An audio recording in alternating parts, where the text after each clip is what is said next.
Hello folks, welcome back to some MLFF content. So yes, this is my Lux fanfic and I'm continuing on now with the new chapter, the chapter 3 of this modern Fae the story. It's a Voltron Modern Fae AU. It's called Love Me Twice, Save Me Thrice.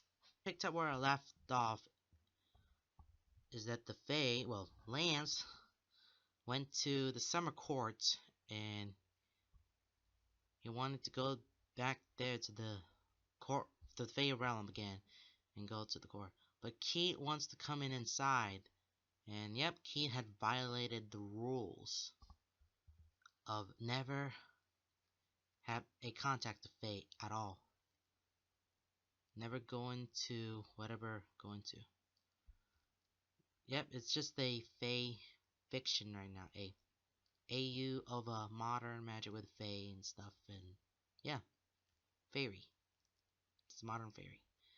Okay, let's get down to this business here, the chapter 3, and right where we left off, Keith just wants Land to come inside, and just visiting, stuff. Okay, let's get started with chapter 3 of this fic called Love Me Twice, Save Me Thrice. Let's do this.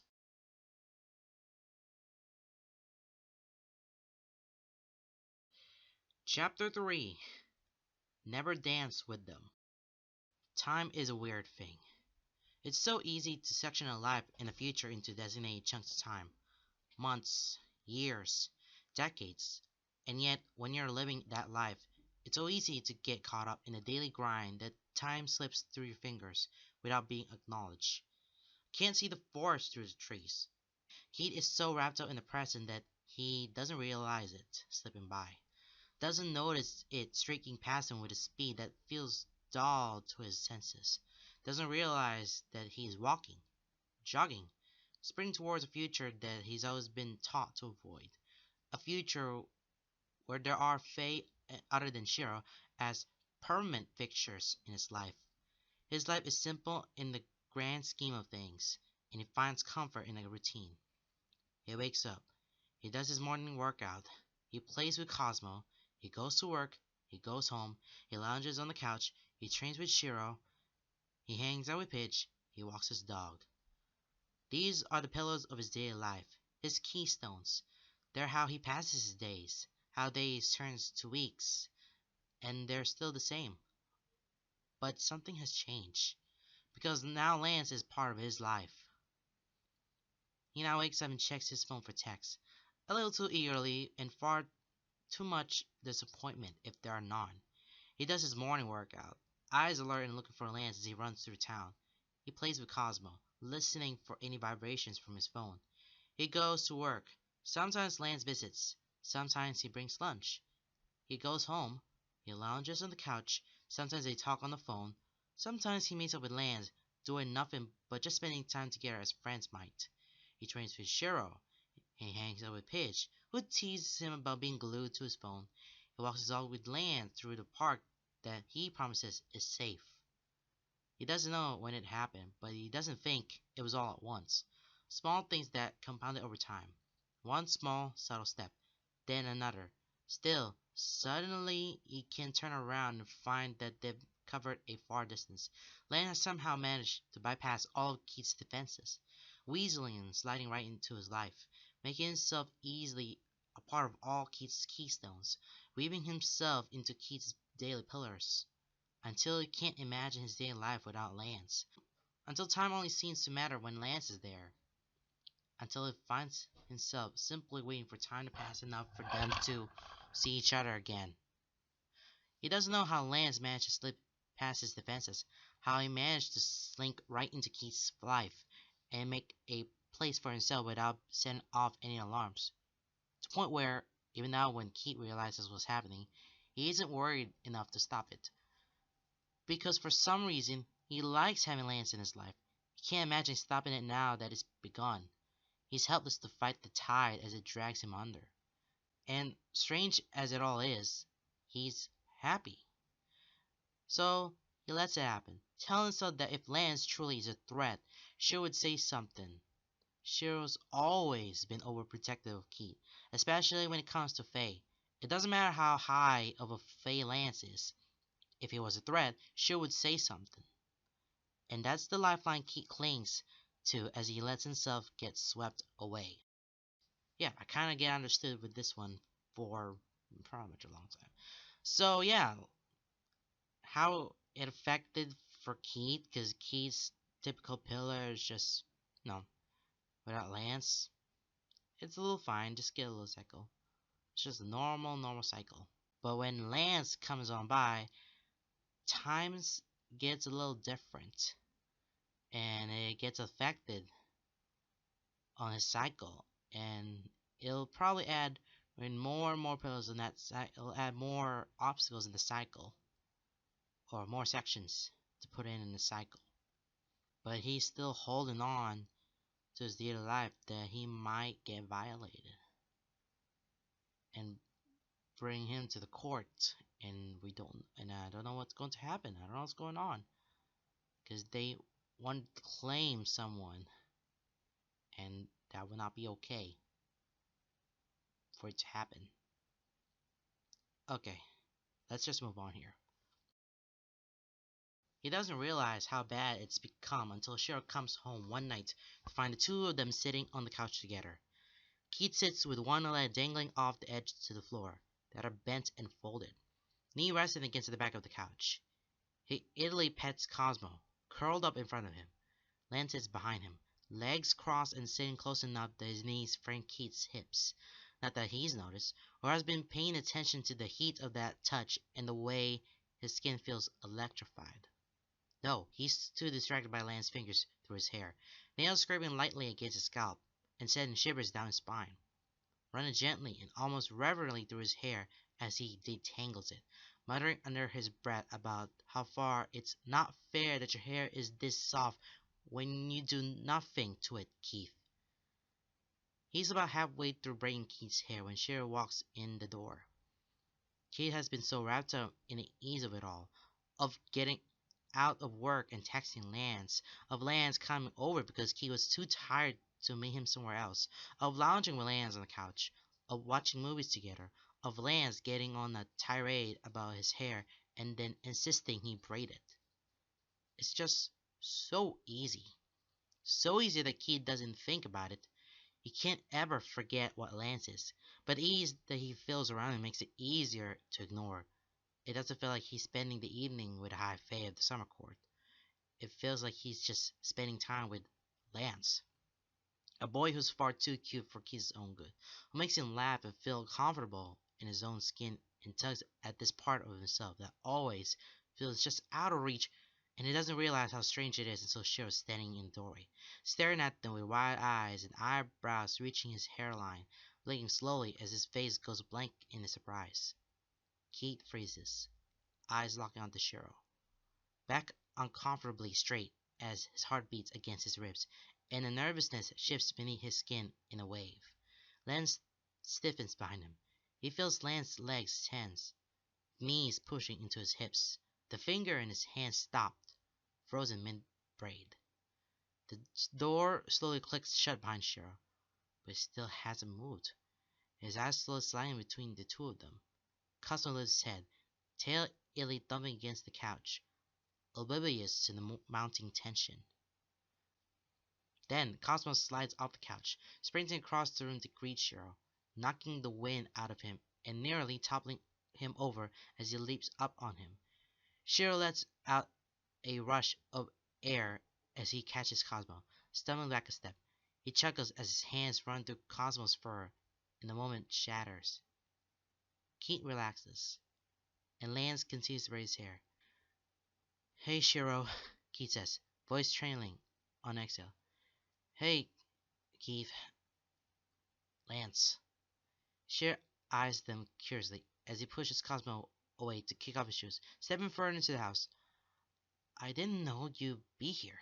He doesn't sound upset about it, merely curious, But that curiosity has a new kind of nervousness shifting beneath Keith's skin. It wasn't really planned, Lance says. It's casual, but Keith can hear the smile in his voice. Keith actually invited you inside, it framed as a statement, but one before burning with enough curiosity and surprise that it might as well be a question. Keith purses his lips, but Lance chugs behind him. He actually invited me inside for the first time a few weeks ago. Is that so? He looks away, trying not to squirm under the weight of Shira's gaze. He knows there'll be a lot of questions there that he doesn't want to answer. A lot of questions he's not sure he's ready to answer. Shira's voice is carefully even, almost lilting with a lightheartedness that nearly masks his concern. Nearly, but not quite. Because the fact of the matter is that Shiro had made Keith promise years ago that he would never invite a Fae into their home, and that was a promise Keith had readily made, one he never intended to break. Thresholds are a powerful thing. They're a barrier between someone's home and the outside world. And the more life, love, and energy that goes into a home, the stronger the threshold is. The threshold to their home is their last line of defense. Fae can't cross them without leaving their powers behind. Most Fae would rather not cross at all rather than risk being helpless. But an invited Fae can't cross without leaving anything behind. And Keith had invited Lance inside. There's a heaviness to that act, and a deepness of trust that Keith isn't willing to face. So he keeps his eyes on Cosmo as the wolf crawls back up onto the couch, scratching behind his ears rather than meet Shira's concerned gaze. He's not ready to face the weight of what he's done. The strangest part? He doesn't regret it. Not at all. Lance feels safe in his home. He likes having Lance in his home. There's a strange thrill in that fact that weaves around Keith's heart and plucks at strings that have long since been silent. Sure doesn't sound angry at least, so Keith will take that as a win. Have you eaten yet? Sure asks as he moves further into the house, dropping his bag in the empty chair as he goes to the kitchen. No, not yet. Keith calls back. Lance reaches forward, blindly slapping Keith's arm and making grabbing motions with his fingers. Keith rolls his eyes and slips the hair tie off his wrist, handing it to Lance with a small smile. Good. Shiro reappears, water bottle in hand. He's already on his way to his room. We should train before we make dinner. Keith's smile drops, lips pressed into a small frown. Do we have to? Shiro pauses, turn to look at him. His brows furrow, and Keith hates that disappointed look. Still, he doesn't look away, holding his gaze with a small scowl. Keith? Great. There's that reproachful warning voice. Keith sighs loudly, letting his head loll to the side and ignoring Lance's noise of protest as he tries to tie out Keith's brain. Come on, Shiro. We've been training almost every night. He doesn't openly sigh, but Keith can definitely see the exhale in the way his shoulders sag. Keith, he says softly, trying for a small encouraging smile. We need to stick to our routine to make sure we stay in shape. One night isn't going to kill my form. Keith, Lance is here. He winces as soon as the words are out, tensing as he tries to reel in the twitch of his features. Hannah meant for it to sound so whiny. Pitiful, really. It turns his scowl into a pout in no time flat. He holds Shiro's gaze without yielding. The silent battle of wills is a short one. He's not above begging with his eyes, and Shiro has always been weak to that. He sees Shiro's defenses crumbling fast, and he knows he's won when Shiro looks away, running his fingers through his hair, the feet etched onto his features.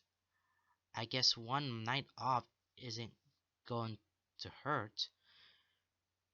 You should train. Lance's fingers fall from his hair, and Keith turns to look at him, blinking in surprise.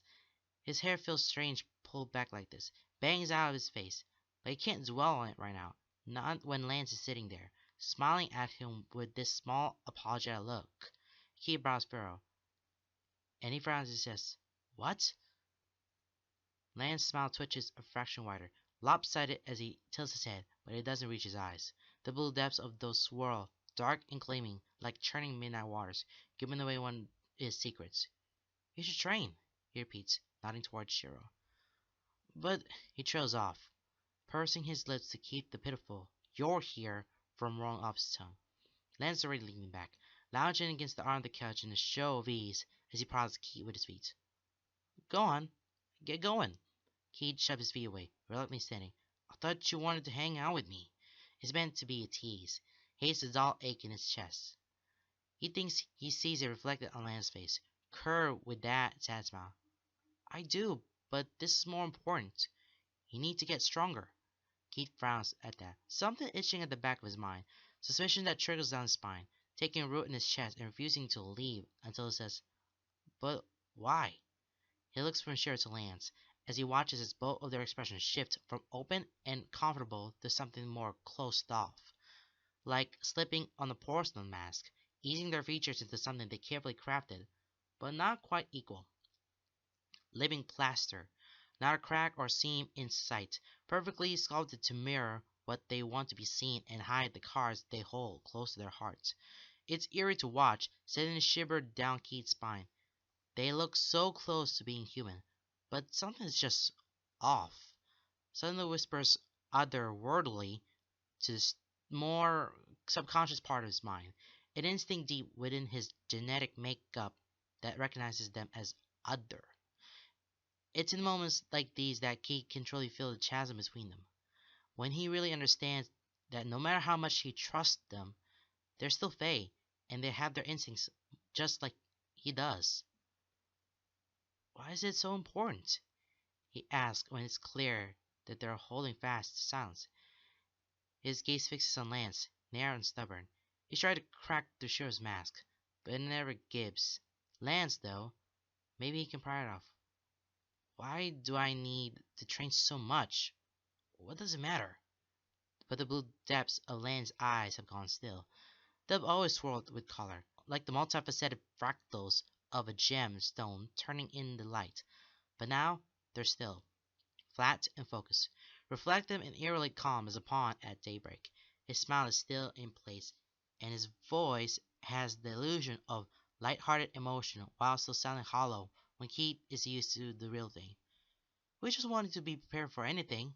Keith's eyes narrow. He learned how to read subtext, and Lance's words are always full with it. So you're behind all the training too? He sees Lance blink. A crack. It feels immense satisfaction on Lance's bewilderment. I Lance agrees with me that it's best if you're ready for anything. Shar cuts in, drawing Keith's tension away, but not before he sees Lance's breath of relief, especially after Winter Fae have started to notice you. Keith's eyes snap back to Lance with new fury. You told him? Lance looks away, squirming as he crosses his arms over his chest. I thought it was important for him to know. Keith? Shiro's voice brings his attention back, hardened and serious. His mask melts away, and Keith is faced with all of his worry and resolution. This is extremely serious. We don't know who's noticed you or why. We don't know how long their interest will last. But if they catch you at a time where we aren't around, we want to know that you'll be able to take care of yourself. Keith feels his own resolve weakening when faced with Shiro's open and earnest worry. He's always been like that, always concerned over Keith's safety, about the Fae finding him and what they might do to him. He feels the budding of guilt souring in his guts. With everything that's been happening with Lance, he might have forgotten just how much of a threat the Fae are. Though, in a way, it just emphasizes how much Shiro trusts Lance if none of the worry or blame is about him. Fine. Keith sighs, reaching out to run his fingers through his hair, only to find it braided. His eyes flicker to Lance briefly, taking note of the fact that his mask has melted into a genuine smile, amusement dancing like light motes in his eyes. He looks back to Shiro. Let's get this over with. He leaves Lance on the couch, hearing him the coo over Cosmo as he and Shiro make their way down to the basement. So, Shiro says as they move through their worn-up stretchers. He refuses to look at him. He can hear the eating grin in his voice. You invited Lance across the threshold. Shut up, Shiro. I'm just saying that it's a pretty big deal. Are we going to train or not? You have a forget-me-not in your hair. What? He reaches back immediately, patting the braid until he finds it. Sure enough, woven into the plaited hair is a small flower. You like him? It's not a question, nor is it said with any sort of mirth. It's almost sad. Melancholy in a way that's resigned, trailing on the tail of wistful. He doesn't realize he's smiling until it fades. I do not. I envy your ability to lie. I'm not lying. The words taste sour on his tongue, twisting in his heart as it hammers against his ribs. Shit just hums, dropping into his defensive stance. Keith does the same, out of habit more than anything. He waits, but Shiro doesn't charge. Instead, he says, just be careful, okay? Keith brows furrow, dread and confusion, and an unexplainable thrill nibble at his gut. Will he hurt me? He asks, voice far smaller than he intended. There's that smile again, strangely sad, strangely not. No, he says with certainty.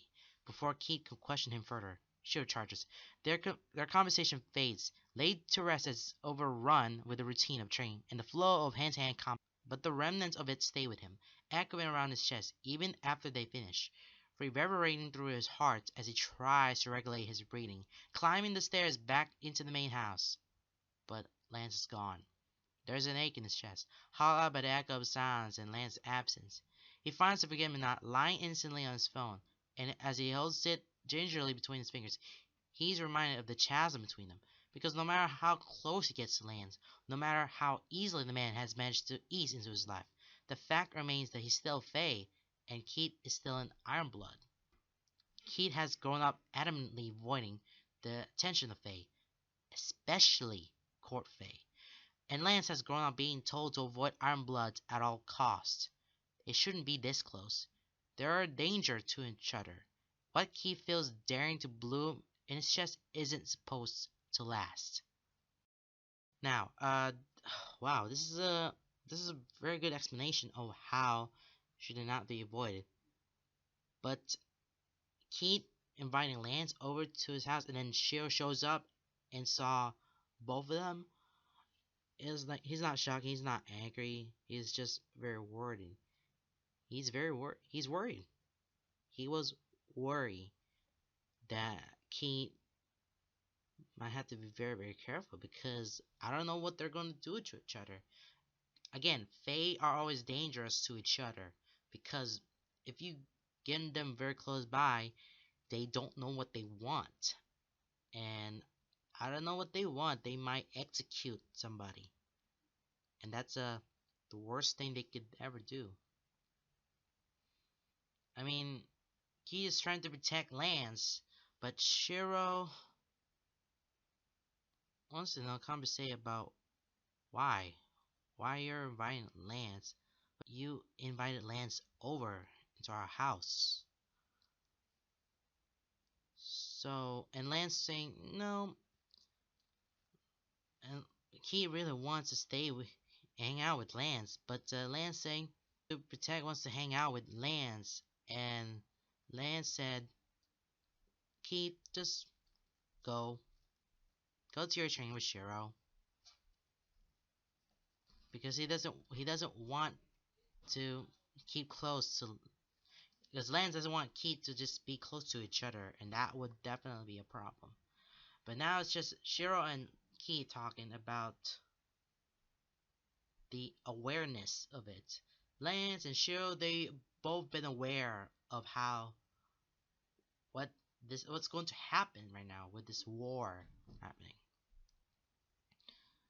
Because that training, the purpose of their training is to prepare for what's going to happen. Because we don't know what is going to happen, and training will be a good way to practice. Because there might be a war coming between the summer phase and a winter phase. There's a lot of war happening, but that might be a foreshadowing. But that's much all that said. Pretty much all that said. Just have to stay away from each other. Okay? Because if they're too close, there will be a problem. And it will never, ever going to change back. You can't undo anything. But who knows? Who knows? Alright, let's just move on from here. He's pulled from sleep by voices, though it takes a moment to realize that they're not the echoes of a fading dream. He struggles through the murk and muck of sleep, feeling it stick and cling to him as he wades toward consciousness.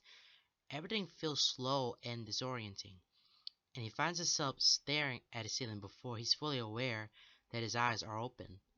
Blinking, he rubs his eyes, a disgruntled sigh escaping his lips.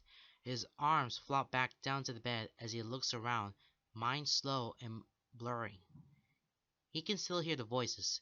They are hissed and strained, like a whisper gone out of control, loud enough to be heard, but too muffled for words to be distinct. The tone is what catches his attention, though, sharp and rush. His body registers the urgency before his mind does, sending adrenaline into his veins, breath coming short, and his heart pumping in a poor mimicry of fight or flight. The voices sound too real to be coming from a TV or recording. There's no background noise to accompany them, and there's clearly two. After a moment of strained listening, he realizes that he recognizes both of them. Cosmo looks up as he throws the blankets off and rolls out of bed. Kate reaches out to pat his head, whispering to herself, "Go to sleep." Whether he understands him or not, Kate isn't sure, but he lets out a struggle huff and lies back down. The voices are slightly louder as he opens his bedroom door and he pads out into the house. Sluggishness still clings to his movements, but his bare feet take careful and sound steps out of habit. Rubbing one eye, he rounds the corner of the hallway, eyes going to the back door. It's left open a crack, and the voices are definitely coming from outside. Voices that he definitely recognizes. Voices that are definitely arguing. He pushes the sliding door open wider, stepping out onto the back porch. The stones are cold beneath his feet, and the chill of the night air makes goosebumps rise across his flesh. He hadn't really thought about putting on more clothes, stepping through the house in nothing but his boxers and a t-shirt. But it hardly matters. He doesn't plan to be out here for long, and the moment a shiver runs through him, his magic reflexively unfurls from his core, sending a warming pulse through his veins. Cheryl and Lance stare at him, and he stares back, eyes narrowing as the conversation cuts up abruptly at his appearance. Both of them look startled, eyes wide and frozen in place, clearly caught in the act of something Key is supposed to be privy to. And the longer the stare down continues, the more that startlement dissolves into something far more sheepish. Sure is still in his pajamas, hair amused from sleep, and Lance still dressed for the day, implying that whatever this is, it wasn't planned. Keith ignores the pang in his chest, the twist of something sharp and bitter at not having been included. "Don't stop because of me," Keith says, voice still rough from sleep, as he crosses his arms over his chest. "What are you doing up?" she asks, soft and reproachful, like he did when Keith was young and slunk into his room after a nightmare. "I heard you two talking," he says simply, glancing between the two of them. "What were you arguing about?" "We weren't," Cher cuts up, mouth slapping shut and twisting into a frustrated frown. It's almost laughable how being with humans for so long often has Cher forgetting they can't lie. He huffs, crossing his own arms over his chest. "Fine. We were arguing." "About what?" Cher and Lance exchange a look, brows furrowed and lips pursed, a silent conversation passing between them. Lance bites at his bottom lip, shifting his weight from foot to foot. He shakes his head in a small, minuscule motion, and Cher sighs. When he looks back to Keith, he looks torn, but his features are set, hard, and designed. "Don't worry about it." "What's going on?" His lips pursed tight. He knows he wants to say nothing, but he can't, because it's not nothing. Instead, he repeats, "Don't worry about it." He cocks an eyebrow. You two are out here arguing in the middle of the night. You won't tell me what's about, and you think I can just not worry about it? They exchange another silent look, both looking torn, both looking guilty, but they don't say anything. Is it about me? The question is small, a whisper in the dark. Cheryl stipends. Lance's eyes snap to his. Cheryl turns slowly, voice careful as says, "Not completely." "Faye business?" Keith asks flatly. Cheryl presses his lips tight. "Yes." "Court business?" Silence. A trickle of fear runs down his spine, and he glances to Lance. He looks guilty, eyes on the ground as his brows furrow, lips pursed into a frown. He looks back to Cheryl, and he hates how scared he sounds when he asks, "Are they making you go back to the court?" Cheryl blinks, surprise flitting across his features before he eases into a smile. "No, no, they're not." He feels himself relaxing. "I'm not a kid anymore, Cheryl," he tries, taking a step toward her, "and I'm not scared of them. You can tell me what's going on." His smile doesn't fade, but it doesn't chase the melancholy from his eyes. "I wish I could," he says softly. "Why can't you?" "I swore an oath, Keith. It's part of the laws of our kind." I know," he sighs, turning his glare to the ground. "Break no oaths." A hand comes down on his shoulder, heavy and familiar. He looks up at Cheryl through his lashes, and faced with the man's genuine, apologetic smile and the warm squeeze of hand, he can't help but forgive him. If he's sworn to secrecy, then he knows it's not Cheryl's fault. "I'm going to go back to bed," Cheryl says, hand dropping over Keith's shoulder as he walks past. "Don't stay out too late, and lock the door when you come in." Keith watches him go, and he sees Cheryl's smile fall as he turns, sees the heaviness in his shoulders as he returns to the house. Then a shuffling brings his attention back to Lance. His hands are in his pockets, but his arms are too straight and shoulders too stiff. He shifts his weight, slowly stepping backwards. Eyes dart everywhere but don't make contact. "I should probably go." "Wait!" Keith surprises them both, and he freezes, having taken one step forward, a hand outstretched toward him.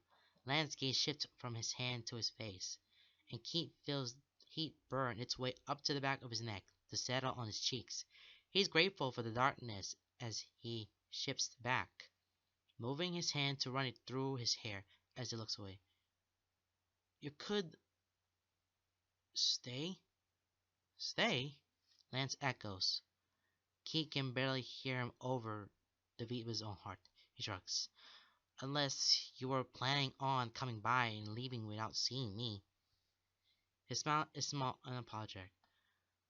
"Sorry, I have business with Shiro." "Faye business?" "Faye business." "Is the business over?" Lance's eyes flicker to the house, and then back to Keith. "I guess so." "So..." Keith crosses his arms over his chest, suppressing a shiver as another night breeze rolls past his bare legs. He rocks back on his heels, taking a step toward the house. "Do you want to stay?" "Stay?" "Yeah." "Here? With you?" "Yeah." "For the night?" "That's... is what I meant. Yeah." Lance's face scrunches up, lips pursing as several expressions pass over his features. He looks at Keith like he's trying to solve a puzzle. Then he tilts his head far too much to the side, one eyebrow raised comically high. "Are you sure?" Keith huffs out of bed. "You know what? Never mind." He turns on his heel, intent on marching back toward the house while embarrassment burned hot in his chest. But he only gets a couple steps before Lance grabs his arm. "Wait!" He glances over his shoulder, intent on scowling. Then he'll admit he's tired, and it might not have been as potent as intended. Lance, on the other hand, is grinning, looking almost breathless despite only have gone a few steps. "I'd love to."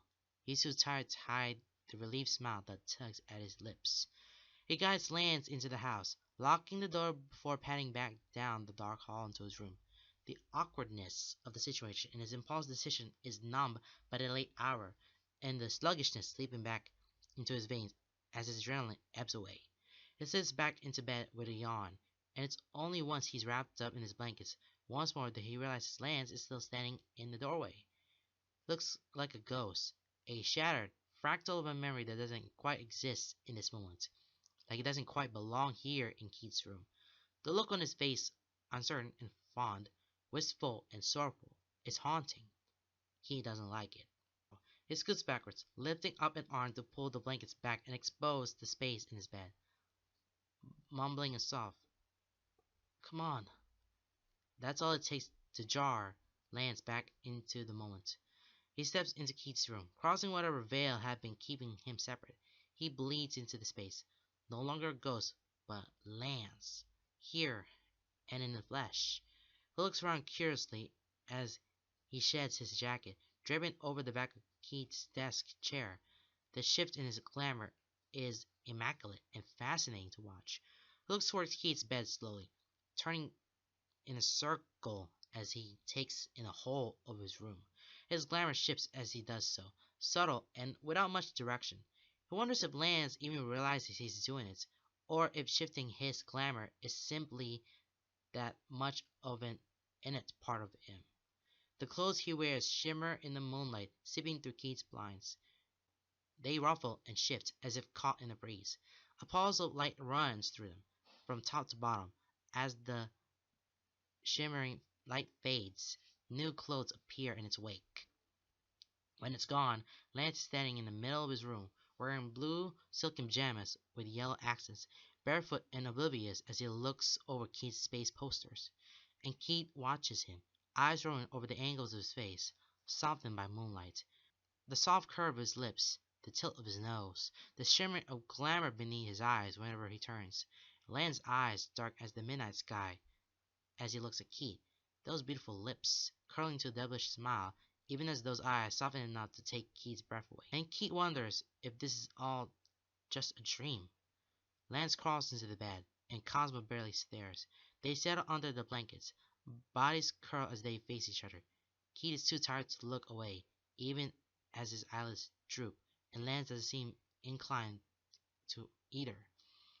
He's exhausted, and sleep tugs at his mind, but curiosity is an impulse he can't ignore. "Why were you two arguing?" he asks, words slurred as his face presses into his pillow. Lance's smile is small and wry, edges of it barely catching the moonlight.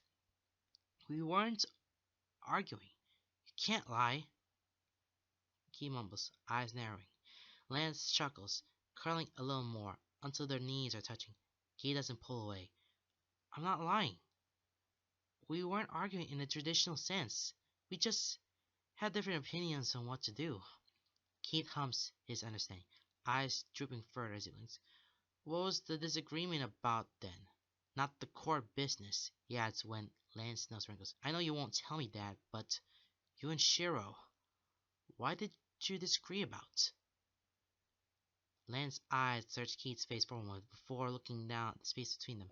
Keith's hand rests there, innocent and unassuming. Fingers curl the rest against the sheets. Lance lays his hand next to Keith's, just a hair's width apart. "Shiro thinks I should stop seeing you." Keith's eyes snap open, air leaving his lungs in a rush. "What?" Lance doesn't look happy about it, but he's still smiling. He's still staring at their hands, the gap between them so minuscule but feeling so massive. Keith bridges it, reaching out and laying his hand over top Lance's, curling their fingers together as he squeezes. "Why?" Lance's gaze flickers back to his. "To protect you." He adjusts his hand beneath Keith's, so they're resting palm to palm. He's worried the Winter Fae will notice you, that anyone will notice you, because I'm around you. It's a reasonable fear, one that Keith can't deny that he's briefly considered to.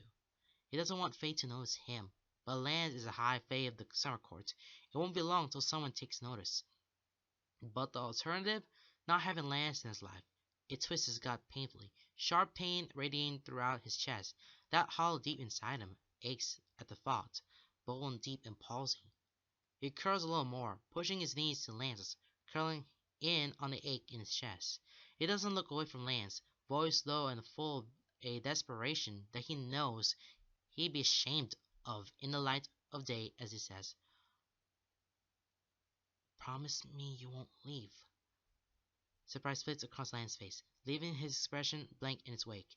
Then he smiles, and this time it reaches his eyes. Why? Grow fond of me?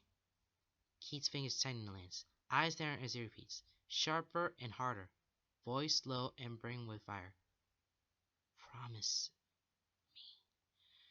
He doesn't know why he's so persistent. Doesn't know why he needs this. Doesn't know why the fear of losing Lance is making it hard to breathe. Body tight and head swirling. Whatever he's feeling, Lance sees it. His smile dims but grows fonder of it. I promise. He drags in a breath, feeling the relief surging through his system like a bomb. As quickly as the storm had come, it's gone, leaving him sinking into the sheets. He sighs, letting his eyes close as sleep once more begins to suck at him. Good, he mumbles, hands squeezing once more before going lax. You can't break an oath. I know, Lance says, voice barely above a whisper. As the sun stretches, Keith gives into the temptation of darkness, letting his mind drift down, down, down. He's on the cusp of unconsciousness when he hears Lance's voice again, when he feels the press of something soft to his knuckles. I'm bound by so many oaths, but I will break them all for you. He doesn't know if it's a dream. So, what's happening in this scenario? They were in the middle of the night, and right off the bat, Lance and Cheryl, they were arguing each other about the Faye situation here. Because Cheryl thinks that Lance has to stay away from Keith, because Keith might be very dangerous to Lance, and Lance might be endangered to Keith. Lance is trying to protect from Keith, because the Winter Fae, they will notice, and they will see it. See Lance, because Lance is the High Court, the highest Fae of the court, of the Summer Court. And most of the Faes of the Winter Court, they might notice them, and they don't know what they're going to do. So, if Kate wanted to break those oaths, because they promised a lot, and there's so many oaths they swore, and they might break that oath, and that will just be gone. It'll be on the line of breaking it, and that would make it worse for, I don't know, for Keith, mostly. Yeah, mostly Keith. When he wakes the next morning, Lance is gone. The space where he had been has already gone cold, but Keith's hand still feels warm. There's a forget-me-not on his nightstand, perfect and pristine, beautifully crystallized in the morning light. Is he okay? Hunk asks, though whether he's actually trying to whisper or not, Keith can't tell. He's fine, Pidge says, offhanded and distracted. He's just moping. I'm not moping, he mutters. He lays on the couch, feet kicked up and crossed on the armpit, arms crossed over his chest, glaring at the ceiling. You are. No, I'm not. Can you cool with the glaring? I think I can smell my ceiling smoking. He blinks, worry flaring through him for a moment before he realizes she's joking. He rolls his head to the side, turning his narrow gaze on her, lips scrunched up to a frown. I don't have heat ray vision, Fidge. She just shrugged as she continues to fiddle with the devices in front of her. Have you tried? No. Then maybe you do. You have a 5 power, so it doesn't work like that. I still think you should try it sometime, but not on my ceiling. Keith huffs, rolling his head to stare upwards once more. It's not that he's moping, he's just bored. Paige and Matt have a small little duplex home just outside of town. It's an old building with vines and ivy that crawls all around the worn bricks, and a yard that's near untamable. That's Paige's fault, and it drives their landlord crazy when he can't seem to control the growth. Their backyard houses a flourishing garden that's chaotic and wild. Pidge says there's a method to her madness, and Keith wouldn't believe it if he hadn't personally seen her traverse it. It's nowhere near the perfect organization as her mom's garden, but it works for her. The inside of their house is even worse. Potted plants fill every nook and cranny, unkept and sprawling greenery that crawls along the walls and drapes over furniture. Every other possible surface is covered with some sort of book, gadget, or spare parts. Between Pidge and Matt, their finished and unfinished inventions alike decorate their home in disarray. Combined with the plants, it makes their space feel like a post-apocalyptic home. Technology invented by people and left to the devices of nature. He has no idea how the two of them managed to find anything, but they never seem to have any trouble with it. Paige and Hunk sit in a little available space on the living room floor, things piled up around them, though Keith isn't sure if they're all necessary or just things she pushed aside. They fiddle with some things between them, but Keith hasn't been paying much attention. A laptop, a tablet, some mini robot thing. Keith had been a little surprised to find that Hunk is good with human technology, but his surprise is short-lived. In the time he's known Hunk, he's learned that Faye is extremely smart and incredibly adaptable, not to mention pretty established in the moral world. He's the complete opposite of Lance, who keeps finding out new discoveries about human technology that leave him excited and awed with childlike wonder. Is this because Lance couldn't come? Hunk asks. No, Keith says a little too quickly, and a little too sharply. Paige snorts a short laugh, and Keith's frown deepens. He refuses to look at them, arms tightening over his chest, like that might somehow hide what he's feeling. Disappointment, mostly. Hates that he feels it, but it's definitely there. Paige had invited Hunk, Shay, and Lance over to hang out. Keith had been a little hesitant about the whole thing. It's called making friends, Keith, Paige had said. He wanted to counter with the fact that they know better than to make friends with Faye, but he's already crossed that line with Lance, and can't deny that he was looking forward to seeing him. But Lance had canceled at the last minute, and she had to stay and work at the cafe, so only Hunk came. While he likes Hunk fine enough, he's not Lance. Which isn't fair to Hunk, and Keith should really get his head out of his ass and stop moping. Because yes, he's moping alright, though he hates to admit it. Because Hunk is a good guy, despite being a Fae. Both Cheryl and Lance vouch for him, and Keith trusts them both inexplicably. Not to mention he's Lance's best friend, so why does it always come back to Lance? Sorry, buddy, Hunk says, without looking up from his laptop. His eyes are flicking back and forth across the screen, brows furrowed in concentration. He really wanted to come, and I really wanted to watch him try Mario Kart for the first time. But you know how courts are. Keith turns his head to look at Hunk, eyes narrowing. No, actually, I don't. Hunk blinks, pulling out of his trance for a moment. Oh, right.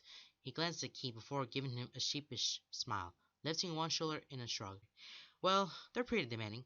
If they want your attention, they want it, and you kinda gotta respond immediately. Lance doesn't really have much of a choice. There's that beast of curiosity again, awakening and shifting beneath the skin.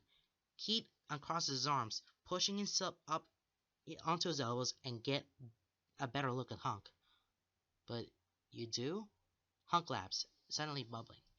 He shakes his head, waving off the question as he looks back to his laptop. Grin still on his lips as he says, Yeah, no. If they actually called on me, I would probably have to respond. But they don't? I'm just a gentleman of the court. I mean, I was. Technically, I guess I still am. But I haven't lived in court for years. Shay's a wild fae, and ever since I moved out here to be with her, I think the court pretty much thinks of me as wild, too. Or domesticated. Both, probably. If there was a super big need for reinforcements, or if the courts went to war again, they'd probably call me back. But that probably won't happen because the courts have been at a stalemate for years now. Aren't the courts always supposed to be at a stalemate? Paige asked. Why did they call on Lance then? Keith tacks on. Hunk blinks, head snapping up as he looks between the two of them, eyes wide, slow turns.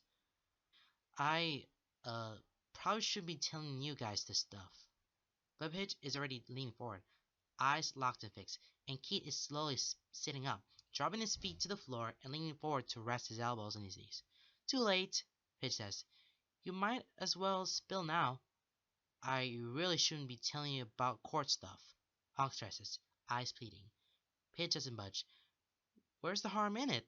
We already know about Faye in the courts. We're not gonna go around telling anyone, and we're trusted by Shiro and Lance, who you trust, right? Honk ships, eyes darting between them. I mean, yeah. Then where's the harm in it? Paige's grin is sharp and toothy as she adjusts her glasses. His stare is hard and unblinking. Sometimes Keith finds it hard to believe that she has no Fae blood herself. I don't know. If you answer one question from each of us, I'll tell you what I am. Hunk's eyes narrow.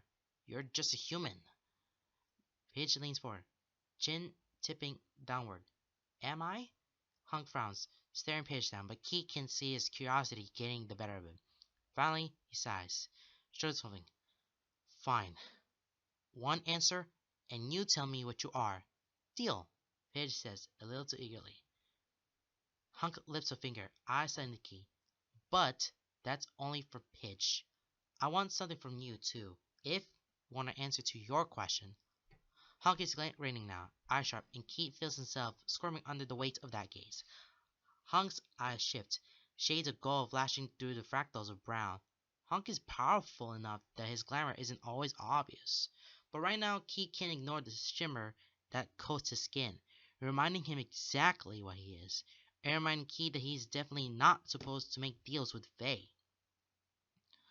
But it's just Hunk, and a small deal for answers won't do much harm, right? He wants to say no, but he also wants to know more about Lance. He sighs. What you want? Hunk's eyes light up, and his grin goes from sharp and predatory to earnest excitement in a matter of moments. I want to see your blade, he says, quickly. Lance talks about it all the time, but I've never seen magic like that. Will you show me? That's not as bad as it could be. He swallows past the lump of trepidation lodged in his throat and forces out a curt deal. Okay, sweet.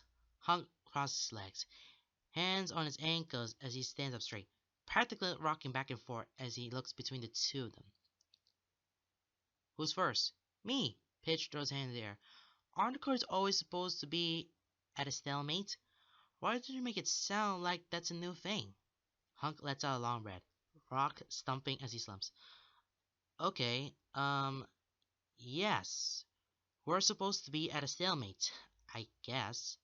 But we haven't been for like a long time. Probably nearly a millennia by now. When the king of the Winter Court got the throne, there was a prophecy that he would be the most powerful king Fae kind has ever known. But a mixed blood would balance the courts once more and ruin all that he's built. So he kind of went a little a little power mad. But also went on a witch hunt for mixed bloods, which is why the Winter Court is so cruel to Iron Bloods. He glances sidelong at Keith. Coughing lightly, he offers a sympathetic smile. Sorry, Keith. Keith shakes his head, waving off Hunk's concerns. He's known his whole life that people like him are hunted. It's not anything new. Don't worry about it. But there's a stalemate now? Pidge prompts, and Hunk nods.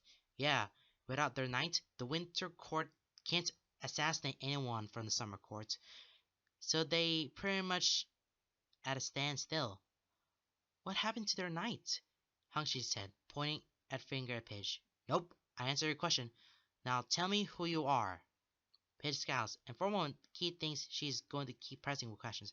But despite her impatience, she knows better than trying to press on a Fae when a deal had been struck. Instead, she sighs, gesturing to the room around them. I'm a druid. Hunk's eyes widen as he looks around, taking in all the plants crawling across the walls and every surface with newfound insights. You know, that makes a lot of sense. Yeah, you know it is. Ancestors get blessed by dryads, and then the affinity for plants kind of sticks with us for generations. So, Matt, too? Nah, he sucks with plants. He's got a bit of the elemental magic from Dad's side of the family. I think they were blessed by a sylph, or maybe one of my ancestors was a sylph. I don't remember. Why does the court call on Lance so much? Kate asks, cutting into the conversation, wincing as it comes out a little too sharply. Hunk hums, lips pursed as his expression curls into something almost thoughtful, with a pinch of something sour. He's a high lord of the court, and he's one of Laura's suitors. Her favorite, really. So he's got a lot of power and a lot of responsibility, but it's not really responsibility as much as it's just all the manipulative court Faye wanting to see how far they can push him and how much they can control him. Hunk's eyes narrow as he frowns. Case isn't. A lot of them don't approve of him, so they like to play with him. See if they can push him until he cracks. He does a good job fending them off and setting boundaries, but he still has to respond when the court makes a little call on him. He feels dizzy, head swimming. His heartbeat is rapid, but it feels distant, removed from himself. There's a fleeting numbness washing over his limbs. Who's Laura? He hears himself say, but his voice sounds strange to his own ears. Hunk looks at him then, concern flickering over his features. Oh, has Lance not told you about that? He shakes his head, and Hunk looks away, scratching the back of his neck. Right, Allura is the prince of the summer court, heir to the throne.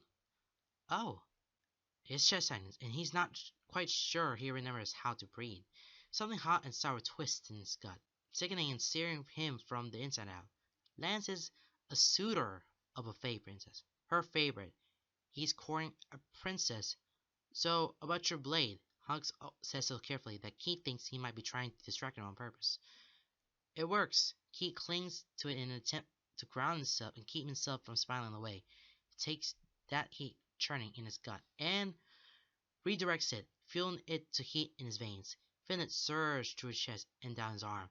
His skin prickles, the sharp pain of 1,000 pins shifting beneath the flesh of his arm. The symbol on his forearm begins to glow faintly, pulsing with his heartbeat. His palm stings, sharp and hot.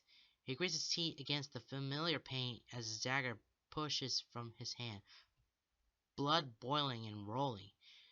Skin crawling, his dagger pushes from his palm, and Keith's fingers wrap around its handle, holding it out for Hunk to see. His eyes are wide, bugging out of their sockets as he leans forward, mouth agape. Whoa, pretty cool, right? Hitch says, grinning from ear to ear as she sits cross-legged, arms crossed over her chest proudly. Yeah, Hunk reads. Blood magic is a winter court thing, so we don't usually get to see it. I've never seen a Mamora blade. That snaps Keith out of his thoughts, and the surprise severs his tremulous hold on his magic far too abruptly. His dagger glows, energy white hot as it's sucked back into his palm. Arm on fire, it settles back into his flesh and blood. He hisses, wincing as he puts his hand to his arm, trying to soothe the burn. Still, he looks to Hunk. A what? Hunk's mouth snaps shut, blinking as he turns back to his laptop. Nothing. Hunk, don't worry about it. What's a Mamora?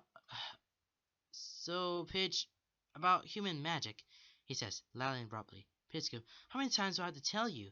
Technology isn't human magic. But it is. It's science. Which is just magic with another name. The argument continues, and Pidge gets too riled up to let Keith get a word in edgewise. He glares at Hunk, knowing that it was on purpose. The Fae purposely avoids his gaze, but Keith can see him sweating. He sinks back into the couch, arms crossed over his chest as he sulks. He goes back to glaring at the ceiling. He wonders what Momoro means. He wonders what Lance is doing. He wonders what Allura is like. There's a lot of information coming out from this section, and they wanted to ask the question. Hunk has all the information they need. So that's probably the thing. Ask the question, they want Hunk's answers, they might have to trade something. So for Pidge's question, stalemate. What is the courts about if there's supposed to be a stalemate? And why did it sounds a new thing? But she traded it to know who she really is. Well, she's a human Pidge. And the answer for that question is yeah, they're at stalemate. And then here's a little story behind the king of a powerful fae. So the Winter King, the Winter Court. There's a prophecy that the powerful king has ever known, but he want the mixed blood that will balance the courts between the summer and the winter. So they're looking for on the winter people, Fae the winter people. They're looking for mixed bloods. So yeah, the Winter Court were very cruel to Iron Bloods, and that's the thing that they're worried about. So, Keith, you gotta have a lot to be looking out for. Because the Winter Courts, they are looking for mixed blood. Keith is a mixed blood. He's half Fae, half human. So, that might set out a little careful there. The Winter Court, they cannot assassinate from the Summer Court. So, yeah, with the night, they can't assassinate from the Summer Court. They only hunt the mixed bloods, but never the Summer Court. Never. And Pidge trades in that she's a druid. She's human, and she's also a druid. Just the planty stuff. Okay, so he tries to get over the question of Lance calling on the court. Called on the court. So he has a lot of responsibility. He's the High Lord of the Court, as we all know, and he's one of Allora's suitors. You're gonna find out to know Allura later on. He has so many responsibilities, and he just, fending off, setting boundaries. That's a lot of things. Allura might have to call Lance to whatever they're doing, and he has a lot of responsibilities for Lance, because he's the High Lord of the Court, the Summer Court. Yeah, Allura is the princess of the Summer Court. She's the heir to the throne. Yeah, Lance is the suitor of a Fae princess. Yeah. The blade that he pulled out for Keith, it was a Mamora blade. And it contains a blood magic. But the blood magic from that is different. You'll find out more on Mamora. The Mamora could be something else from it. And he's thinking about what Lance is doing now that he has a responsibility. And the Mamora that Keith had pulling out the sword, it's the blade. It was from Mamora. We'll find out sooner or later. And then he'll find out what Allura is like. What is she like? What does she look like? There's a lot of things happening. Again, there are lots of good information happening here, so that was pretty interesting. This one, it gets a little credit. I'm going to give you guys a little credit for that one, because it gets a little interesting when it comes to reading along with this. Okay, I'm going to take a break for a second now. He jerks awake as his phone vibrates, buzzing loudly through his mattress. Keith groans, squeezing his eyes tight and wishing that it would stop. It takes him a moment to realize that it's not a dream, and it's definitely someone calling him. He debates ignoring it, but ultimately decides he shouldn't. No one calls him this late. If someone is, then it might be an emergency. So he flails an arm out, blindly patting around beneath his pillows until he finds his phone. Yanking it free of the charger, he swipes open the call and puts it to his ear without looking at the caller ID. Hello? He grumbles, first started with sheep. Keith! He winces at the volume, but it's not quite as startling as the voice itself. Lance? He asks, rubbing his eyes as he rolls onto the side. That's my name. Don't wear it out. Not your whole name. Keith was far too tired to care that he's been snarky with a fey. Thankfully, Lance just laughs. It sounds like silver bells in the summer breeze, drifting straight through him and then lifting a heavy weight that's been pressing in on his chest and Lance's absence. He feels so smile. God, it's so true, but you're gonna have to work harder than that to get my full name. Why are you calling me at? He pulls his phone away from his ear for a moment, squinting against the light of his screen to read the name. Frick, Lance, it's 3 in the morning. Is it? I didn't notice. He hums, actually sounding thoughtful. Your phone tells you the time when you turn it on, Keith says dryly, eyes already closed. Yeah, well, I wasn't paying attention, okay? Time is a weird human construct way. You're so obsessed with it. Why are you calling me in the middle of the night? I just managed to get away from the farewell and He cuts himself off, and a long pause follows. Keith checks his phone just to make sure Lance hadn't hung up. Lance? I guess I just wanted to talk to you, he says softly, voice gentle in the night. Keith feels his heart flutter. At the mercy of the wings of butterflies, I didn't realize how late it was. Keith sighs, because how is he supposed to stay mad when he says things like that? It's okay, he grumbles, rubbing the sleep from his eyes as he yawns, pulling his blankets up higher as he curls into a ball. Cosmo shifts on the bed behind him. Court things been taken care of? For now, his voice flat, and an edge of bitterness in the vague answer. Anyway, I wanted to apologize for having to cancel plans with Jew and Pidge. How long ago was that? 5 days, Socrates. It's been 5 days? Yeah, you didn't notice? Time is weird in the fairy realm, he says vaguely. Harder to keep track of. It's okay, he hums. Words slurred and mumbles as exhaustion hooks his claws into him. You can just make it up to me later. Oh? How it can sound so intrigued, curious, and surprised and call it all in one syllable, Kate will never know. But it sends a thrill shivering down his spine, which spreads to goosebumps across his skin as Lan's voice drops to a low purr. Just you? Not Pidge? And because sleep must have addled his brain, he mumbles, she doesn't miss you like I do. Lance hums and Keith's toes curl. I should call you in the middle of the night more often. You're far more honest. Shut up. Have dinner with me tomorrow. What? Dinner with me tomorrow at Hunk's restaurant. Let me make it up to you. He blames it on the fact that he's tired. He blames it on the fact that endorphins from his dreams are still coursing through his system. He blames it on the fact that Lan's voice is low and velvety in his ear, lilting and coy, making his heart flutter and heat pull in his gut, making his fingers curl into his sheets as he buries his face in mama's quiet. Okay. See you tomorrow, Keith. The way Lance says his name, all low and rumbling, with a tilt of a smile and a hint of breathless anticipation, haunts Keats long after they hang up, echoing his mind as he tries and fails to find sleep once more.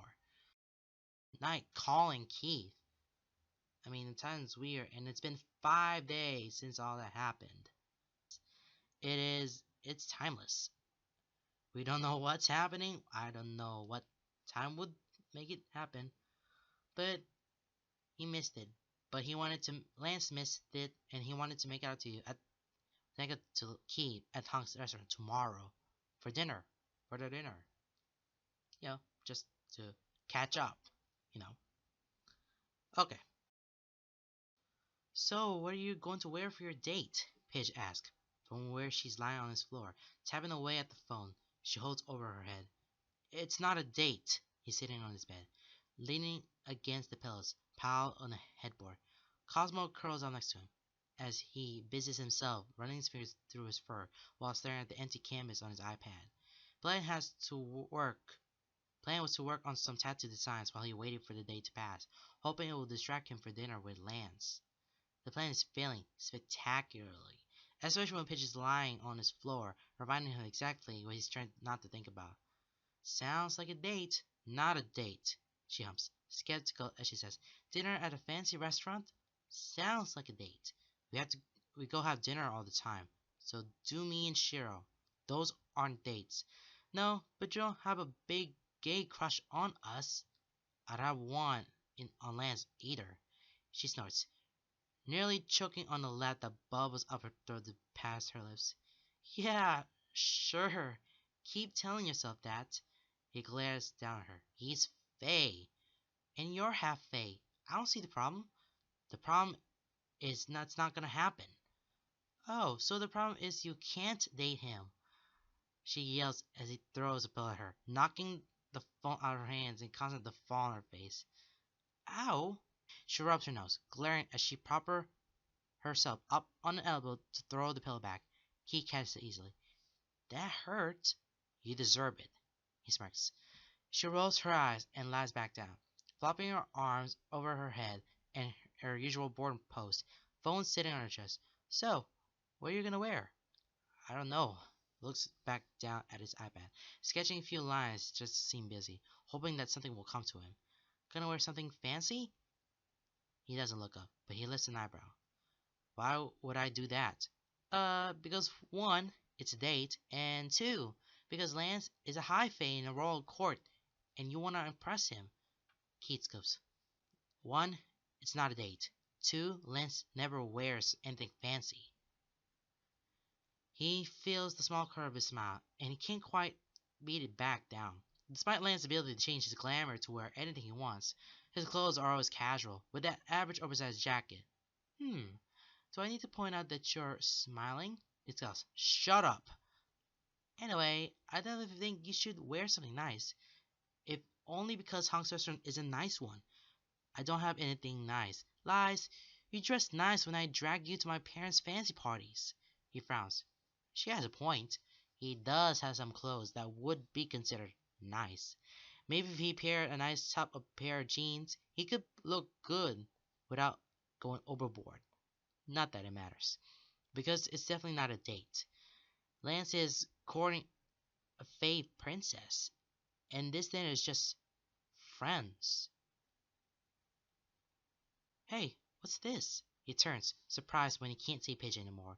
He leans over the edge of the bed to find her wedged half under it. What is that? This, she says as he withdraws, coughing and wincing as she waves a hand in the air. Dude, clean under your bed. It's gross down there. But his eyes are on the box in her lap. It's small and metal, with a simple clasp to keep it shut. Something clenches in his chest, something buried far too deep for him to uncover. I haven't seen that in forever, he says softly, already reaching for it. Hitch hands over, climbing up to sit on the edge of the bed as he sets his iPad aside, pulling the box on into his lap. I thought Faye didn't like metal. Keith fills the corner of his square. They don't. That's why I have this. He runs his fingers along the edges of it. His skin warms where there's contact, but it doesn't burn. Not like it would if he were Faye. He knows from experience that if he touches it for too long, his skin will get irritated. But a rash is the worst he's ever gotten from iron. I have a few boxes like this around my room. There's some larger ones in the attic. Why? He shrugs. To keep Faye out. They can't touch them. So anything we want to make sure stays safe goes into metal boxes. His smirk curls a little wider, and I used to put stuff in them that I didn't want Sharon to find. Oh, I bet he loved that, Paige says with a laugh. What you put in them? Your diary? Porno magazines? He saw a short laugh. Detention letters from school, notes and drawings, anything that had stolen, no matter how small, even flowers from the other people's gardens. Was he that nosy? He shrugs. No, I just think I wanted to spite him in my rebellious years. You say that like you're not rebellious now, Phoebe says with a ish-eating grin, leaning in to waggle her eyebrows as she says, Mr. Dating a Fae. He just scowls at her and she chuckles. So, what's in this one? His brow furrows, eyes dropping back to the box. Honestly, I don't remember. He flips the latch, carefully pulling back the lid. He doesn't realize he's holding his breath until it comes out of him in a rush. Nothing in the box is extraordinary, and yet the nostalgia rushes over him like a tidal wave, flooding through him and dragging him out to sea. An old dream journal, a Game Boy collar, a pile of faded and poorly taken Polaroids, a stuffed red lion, few folded pieces of paper. None of it is particularly worthwhile, but something in his chest squeezes all the time. The strange hollow pit in his chest, the dark knot of something he's never been able to name. A hollowness, an emptiness, a loneliness. It aches. It aches so much he's finding it hard to breathe. Mind swirling and swimming, emotion surging through him, too quick and too muted for him to name, slipping through his fingers and turning to smoke the moment he tries to grasp them. What is all this stuff? I don't know. He mumbles, swallowing past the lump forming in his throat. Just stuff from when I was a kid, I guess. But he knows. He remembers. Sort of. It was a weird time in his life. One full of change and far too much. So much that he felt constantly overwhelmed. Feeling periods of highs and lows. Before it finally settled. Before everything settled and he found a new normal. It was just after Cheryl officially adopted him. Become his legal guardian. They had moved far away from where Keith had spent years hoping the foster care system. Far from there. For whatever happened there, it hurts to think that far. Like needles in his mind and hearts on fire. But it doesn't matter. Because Shira saved him. Shira took him away from that pain. And they started a new life. But the transition hadn't been easy. It had been a lot. He doesn't remember most of it. It blurs in his memory. Time lapsing strangely as he let his emotions run their course and settle into his new life. All he remembers for sure is that he was a handful for Shiro, and that Shiro met him with patience and care at every turn. He ran away a few times. He would have nightmares and lash out at Shiro. He broke things. He fought. He said hurtful things. It took him a while to trust the man. The Fae. Shiro never gave up on him, and Keith can never repay him for that. But this box, these things, they're from that time. Things that make Keith feel too much. Things he had to lock away. Things he feared Shiro would get rid of. So he hid them. From Shiro. From himself. He doesn't know why. He shifts, the box moving on his lap. Contents shifting. And something catches the eye, sparkling in the light. He reaches to the box and pulls out a piece of jewelry. It takes a moment to realize it's an ear cuff. Gold woven into a floral, vine-like design, meant to crawl beautifully around the shell of his ear. Where a flower blooms at the center, there is a purple gemstone. Something inside him shifts. His heartbeat stutters. His chest aches. What is it? Paige asks, leaning in to see it gleaming in the light. I don't know, he whispers, but I already know he's going to wear it. There's gonna be a date. He thinks it's a date at Hunk's restaurant, because Lance wants Keith to have a dinner with him at Hunk's restaurant. But Paige just tease Keith that this might be a date. And then all of a sudden, we got stuff here. The boxes they found. And it's just all the memories they put and all the things that they found in the box. It's a metal box or something. But what happened in the past that he mentions about the adoption with Shiro and getting over something. But wow. And he's starting himself a new life for Keith and Shiro. They're living themselves together. And Shiro saved Keith at that time. And there's another item that is very important. It's the ear cuff. Yeah, the ear cuff. It is a gold woven into a floral vinyl-like design. It has to be a piece of jewelry that goes around his ear. It's almost like earrings, but it's not. I wish. I wish that was an earring. Okay. Oh boy, and he might go to wear it sometime, but that will be a good date. It doesn't matter how many times Keith tells himself that it's not a date because the fact remains that it feels like one. The nerves are alive under his skin, sparkling and firing on all cylinders, making his flesh feel tingly and numb, flashing hot and cold in turns. His arms feel too stiff, but his legs feel like jelly. His stomach is in a constant state of turmoil, churning and twisting. It is not sure how he is supposed to eat like this. His chest feels tight, skin stretched and taut over his ribs. He feels the pulse of each heartbeat like a wave of heat through his veins, pounding and cracking against the sternum. He's pretty sure his heartbeat is erratic and not at all healthy, skipping beats and stumbling over itself, making him feel dizzy. He's not quite sure how he's breathing, but he hasn't passed out yet, so it's a good sign. Pidge had left his house a few hours before he had to leave, and Keene had taken a long shower, then tried to clear his head. It hadn't worked. He then spent far too long getting ready, fiddling with his hair until he determined that it wasn't going to cooperate anyway. He'd gotten dressed way too early and ended up pacing the house for 30 minutes before he left. Cosmo had watched him from the couch, silent but eyes tracking him as he wore a groove into the carpet. He's just glad Shira hadn't been home to witness it. It may not be a date, but it sure feels like first date jitters.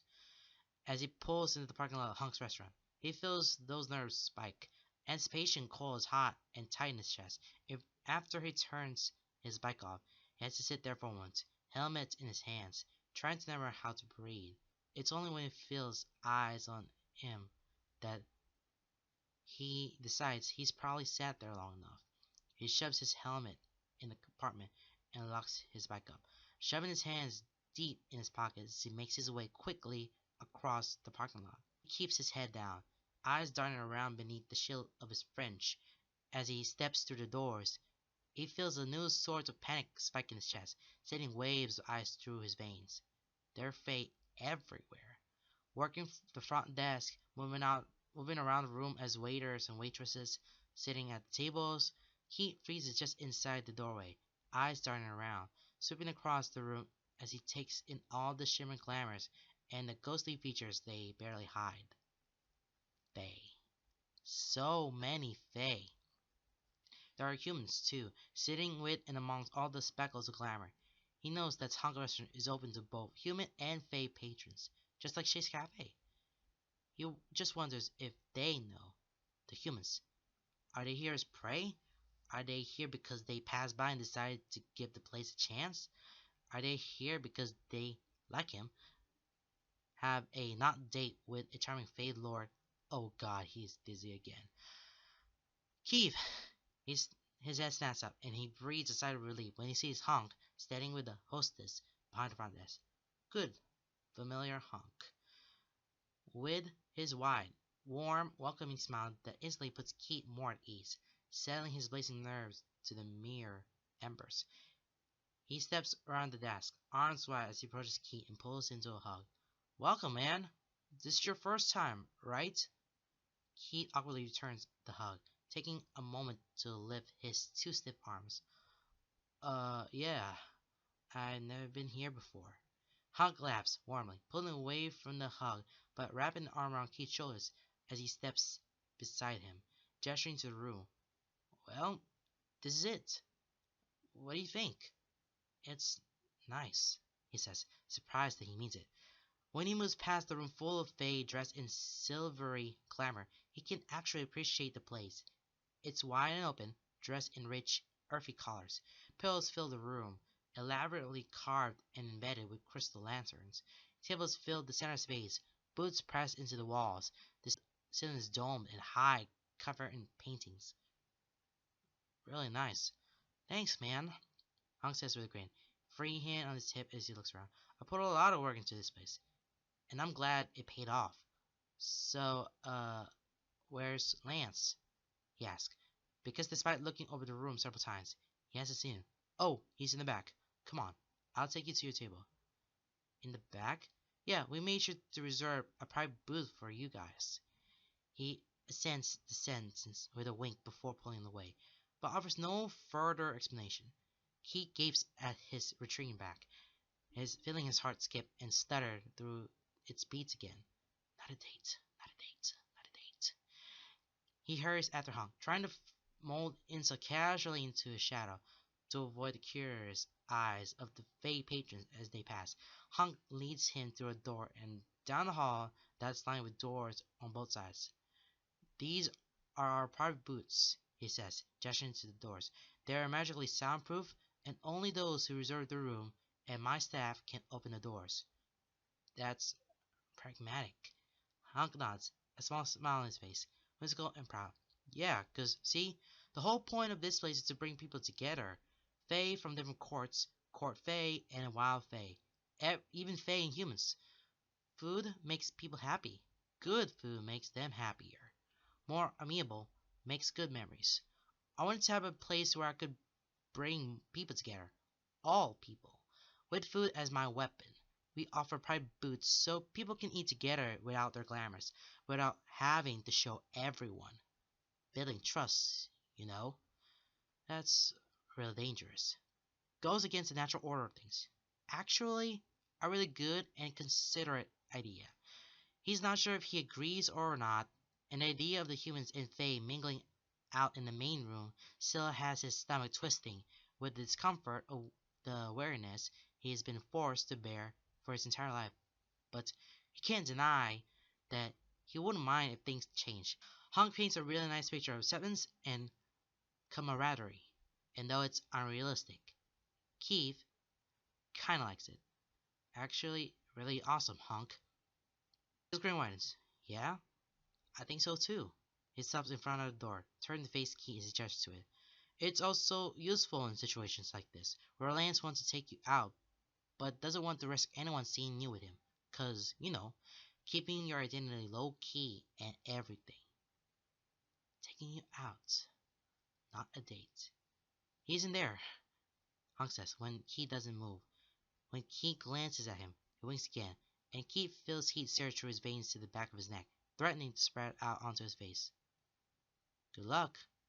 And with that, Hunk turns and leaves, walking back down the hallway and leaving Keith standing outside the door. He takes a deep breath, trying and failing to settle his nerve before reaching for the door handle. The worn wood is smooth beneath his palm, and the door opens easily enough. The room is small, yet spacious, decorated much the same as the main room, but on a smaller scale. A singular table for two sits in the center, and lands in one of the chairs. Keith! His head snaps up as Keith enters. He breathes his name like a prayer, a small relieved smile spreading across his lips, eyes lighting up with far too much honesty. It does nothing to calm Keith's racing heart. When he had been getting dressed, Keith had worried that he might have been dressing too nice. He has his favorite pair of black skin jeans that, he knows, cups his ass and clean his legs just right. Boots that he refuses to admit he polished, and a dark maroon button down that fits him perfectly across the chest. Over the top he wears his black leather jacket and his usual gloves for comfort. He had worried that he would look like he was trying too hard, but as Lance slides out of his chair and moves around the table, he realizes he had nothing to worry about. Because Lance is something. Gone are the loose and casual clothes that he used to seeing him in. Fitted slacks that cling to his legs in the best ways, a vest that overlaps instead of meeting in the center, instead buttoned closer to the side, embroidered and embellished in beautiful decorative swirls of dark blue and a pale azure, white and gold, fitted to emphasize his broad shoulders and trim waist. Over top, a black button-up, sleeves rolled up to his elbows to show off forearms that leave Keith's mouth feeling dry. A few pieces of jewelry decorate his slim wrists and dangle from his ears, all gold. His hair is slicked back, and his eyes are shining, blue shifting and sparkling like rotating gemstones. His smile lifts his cheeks, where the shine of his glamour is thickest. The subtleties of the rest of his glamour shimmers as he moves in the dim lighting.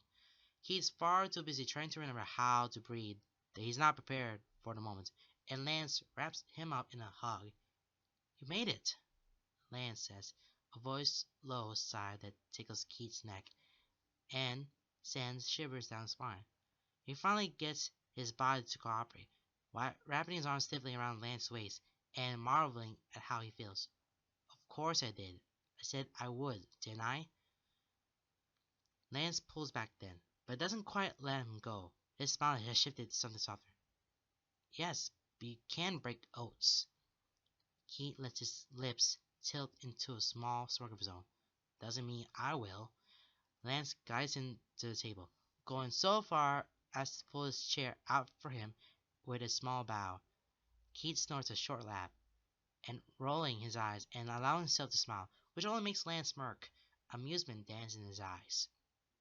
He's expecting things to be awkward. He's expecting the strange sounds and the nerves to buzz beneath his skin, anxious and sickening as each second passes by. He expects his mind to be whirling, overthinking, making everything far more difficult than it has to be. He expects it to be difficult to be with Lance in this setting. He's pleasantly surprised when it's not. Being with Lance is surprisingly easy, though maybe it's not so surprising at this point. Despite the new atmosphere and the way they dress, conversation flows as naturally as it always does.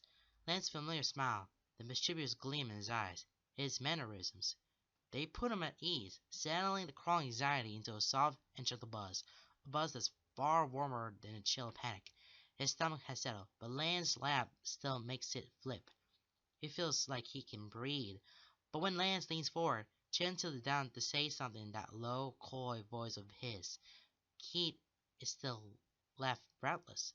The food is amazing, while he expected as much from Hunk's cooking. He's still blown away. He had let Lance choose for him, something flavored and inspired by the fairy realm, and he isn't disappointed. And when they're done, they sit back in their chairs, relaxing and reluctant. Conversation flows naturally. Bickering comes inherently. Lance pulls him out from behind his walls so easily, calming his overactive mind and unwavering caution with little more than a laugh and a playful jab, prompting Keith to respond in kind. He doesn't know how Lance does this to him so easily. He stopped questioning it. He started to let himself enjoy it. If only for now, if only for this moment. Music plays softly through speakers mounted on the walls, soft enough to not be distracting, but loud enough to fill the lulls in conversation. He barely noticed it, letting it drift through the room as atmosphere. In fact, he's barely registered it at all until they reach deep in conversation and Lance's, "Oh, I love this song." He's out of his seat in a moment, moving around the table to Keith's side with a fluidity akin to water. He bends at the waist, one hand tucked neatly at his lower back, and the other extended toward Keith. His eyes crinkle at the edges, smile small and controlled as he says, "May I have this dance?" His hand is moving before he can think things through. In the moment his hand is in Lance's, he pulls Keith off his feet.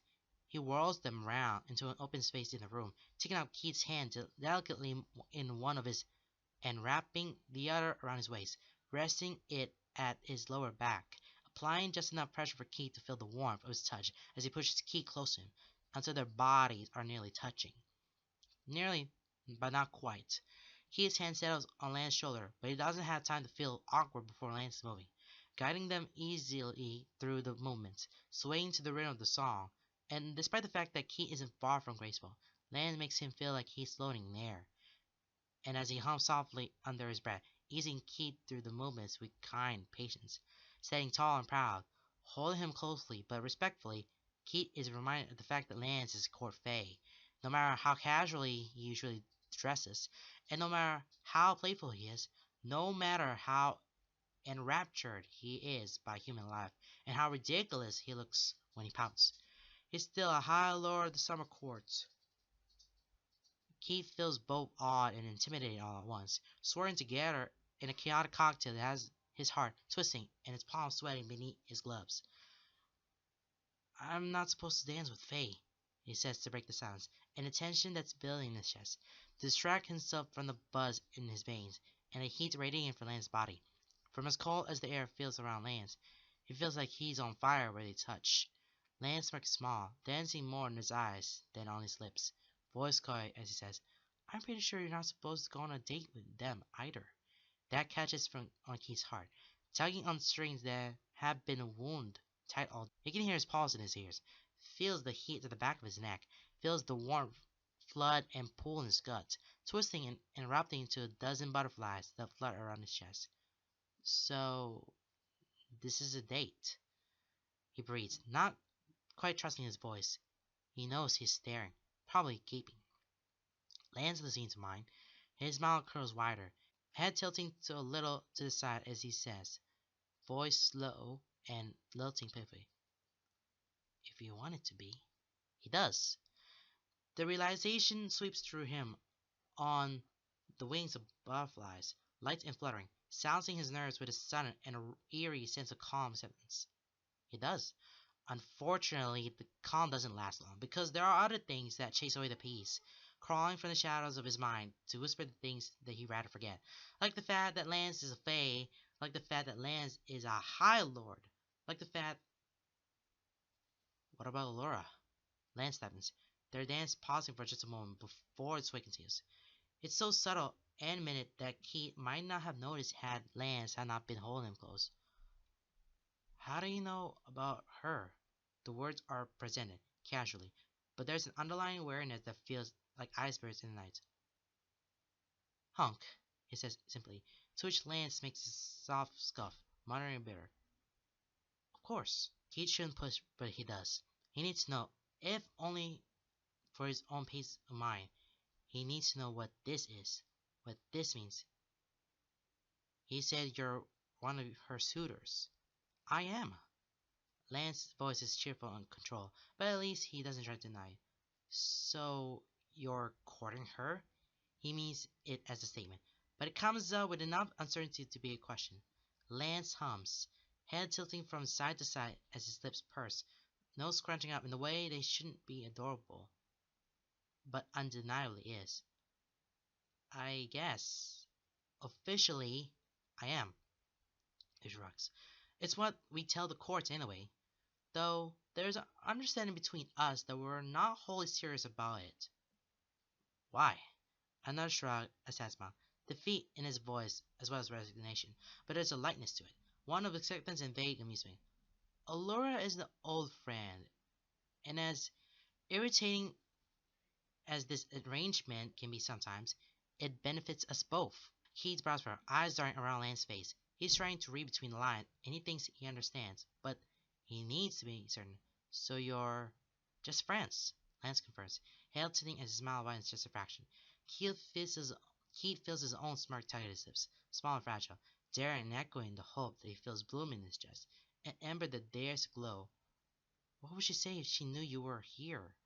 Lance's smile curls. His eyes go lidded as he leans in.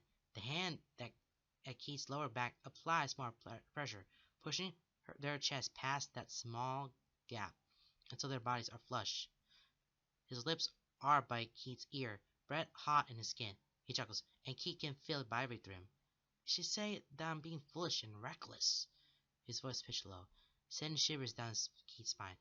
His back arches, hands slipping up and around until his arm is laid out over Lance's shoulder. Dad, you're dangerous, and I should stay away from you. He finds it hard to breathe, and it takes him a moment to find his voice, a rag whisper playing at being coy. Would she try to stop you? Another low chuckle. It doesn't matter. I won't let her.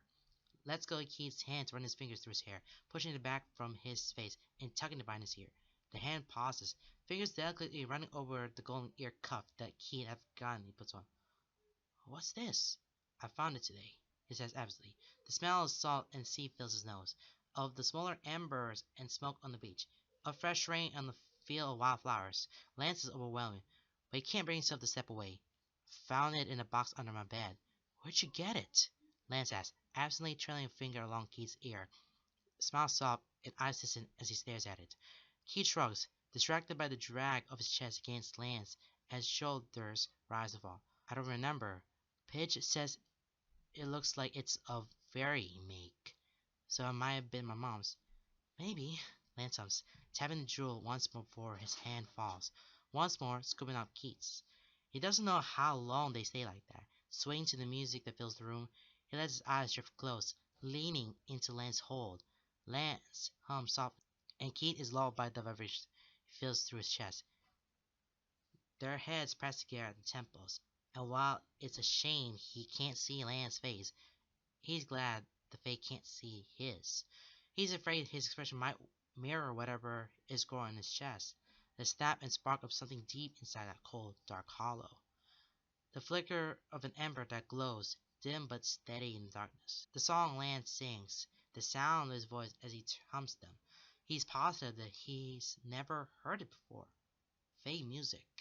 And yet it tugs on the thin, fragile thread, one that stretches deep into recesses of his mind, plucked and reverberating with a sense of nostalgia that dissipates like smoke when it tries to cling to it.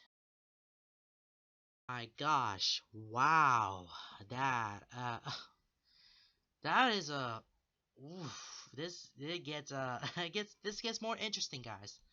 This chapter, it gets very interesting when you see it. So yeah, Kate went to the dinner like always wanted, and there's Lance. It's there. Lance is there enjoying their dinner, and then they'll all have the dance. Yeah, they're all dance, and the music behind it is just fair music. Said, what about Allura? Oh, and Allura have the court. Yeah, yep, he's one of the suitors. And Lance knew, yep, he's one of Allura's suitors. And he said that the they're friends. They're just friends to each other. It's not. So yeah, he's courting her as well. He's the High Fae, and he's courting Allura. And what she said about this in a date, she said, Lance is foolish and reckless to try to stay away, and Kate is dangerous for the summer court. And Lance notices of the ear cuff. So I was like, where'd you found it? It's in Kate's bed the whole time, under his bed with a box that that they've seen before. And now this is a big realization through all of this, because this goes everywhere, and this goes to dance, and that's one of the rules that they are not supposed to do. There are so many things. There's a lot of information there. There's about Memora, Lance being on the summer court. Allura is the princess of the summer court. This gets a little interesting, guys. There's a lot of information, and it gets more and more interesting. You gotta learn more about the fake courts and Kate's past and everything around it. This is a good, this is a good chapter by far, and I like this chapter because it goes on and on and on, and you'll realize that, surprise, there's something happening. It could be unexpected. I don't know. There is so many things that happen. You'll have that information. It's just teasing you with all of this information that you have been drawn to for over an hour or so. So, okay. That is the end of this chapter. I will see you whatever the next chapter will be. So, chapter 4. So, again, this chapter is very interesting as I read this. And if you're listening to this, if you're watching this video, it's just me reading. But when you listening to the stories here, listening to this chapter, yeah, there's a lot of information going to happen, and you'll get to see a lot of it. Something might be unexpected, so who knows? Who knows? Okay, guys, that is the end of this video. I will see you on next chapter. Goodbye, everybody.